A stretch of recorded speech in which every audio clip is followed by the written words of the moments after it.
Now let's look at the first practice question of chapter 12. So this question says, shoppers will ask about their regular grocery shopping locations. The table below shows the responses of the sample shoppers. We are interested in determining if the proportions of the females in the three categories are different from each other. So let's look at this given data set first. The first column shows the gender, okay? And then the second column will show the grocery chain. We also have the discount store and membership warehouses. So there are 5 questions related to this data set. And actually, this question related to test the equality of the population proportions for 3 or more populations, because you can notice we are interested in determining if the proportions of the females in the 3 categories are different from each other. So this topic related to the first section of chapter 12, how to do the test of equality of population proportions for 3 or more populations. So here, let me just briefly review what we have learned in chapter 12, okay? So first, let's learn about a hypothesis. So their null hypothesis will be P1 equal P2 equal PK, okay, which means all the population proportions are equal each other. The alternative hypothesis will be not all the population proportions are equal. So here, I mentioned the notations, okay, P1 represents for the proportions for population 1. P2 represents for the proportions for population 2, and PK represents for the proportions for population K. But here, pay attention, K should be larger or equal 3, okay?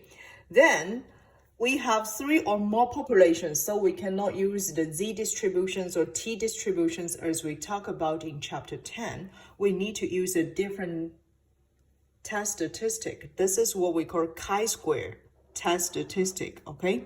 So this is a new test statistic, okay? We will use the chi-square test statistic to make those statistical inferences.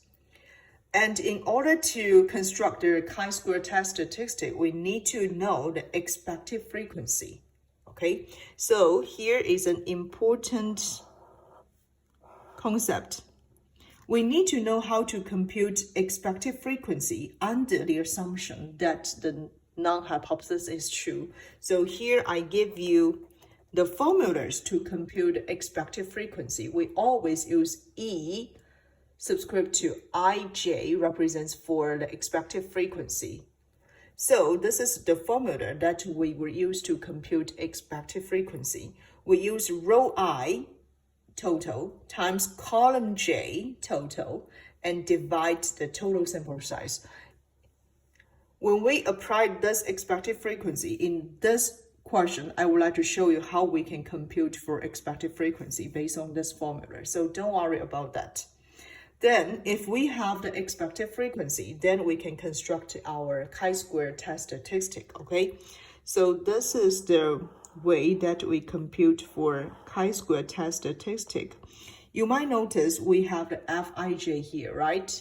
So Fij here is just the observed frequency. This is the observed frequency, which means this frequency is already null, okay? It's already null in a given data set. So what we need to do is to compute the expected frequency and then put it in this formula to compute the chi-square test statistic. And then pay attention, based on the chi-square distribution, we also need to know the degrees of the freedom. So the degrees of the freedom here will equal the numbers of the population K subtract 1, okay? Once we compute the chi-square test statistic, then we can use either p-value approach or critical value approach to conduct the hypothesis test, okay? So based on the p-value approach, we will reject the non-hypothesis if p-value less or equal alpha. So alpha here will be the level significance. The critical value approach means we will reject the null hypothesis if the chi-square test statistics are larger or equal to the chi-square at this level of significance. However, the rejection rule here can only tell us those population proportions are not equal, but it cannot tell us where the differences comes from, right? So in order to identify where the differences among those populations proportion, then we can conduct a multiple comparison. So this multiple comparison has a special name. It calls Aristotle procedure. So first, we need to compute the absolute value between pi bar subtract pj bar, okay? So this is the first step. And then we need to develop CVIJ, okay? So the CVIJ, we will compute it based on this formula, okay? And after that, we can get the significant difference if this absolute value of pi bar subtract pj bar larger than CVIJ, okay? So from this, it can tell us where the difference comes from among those population proportions. Because from the hypothesis test, it can only tell us, well, those population proportions are not equal to each other. However, through this Maritzkulo procedure, we can know where exactly these differences comes from. Now let's see how to solve for this question. Okay, so for part A, want us to provide a non-alternative hypothesis test. Okay, so for part A, first we need to specify 3 proportions because there are 3 different grocery shopping locations, right? So for P1, we can treat it as the proportion of female shopping in the grocery chain, okay?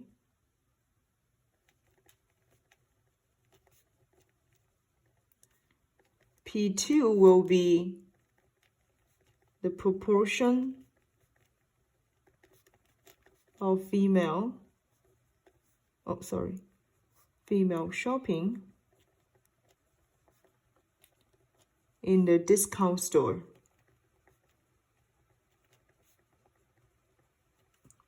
P3 will be the proportion of female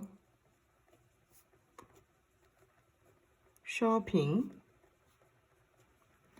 in the membership warehouse.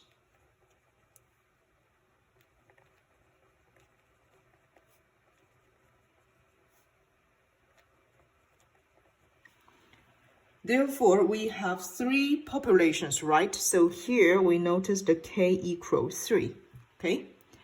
And the null hypothesis, we can develop the null hypothesis because this question is interested to determine if the proportions of females in the 3 categories are different from each other, right? So we can develop the null hypothesis as P1 equal P2 equal P3, right?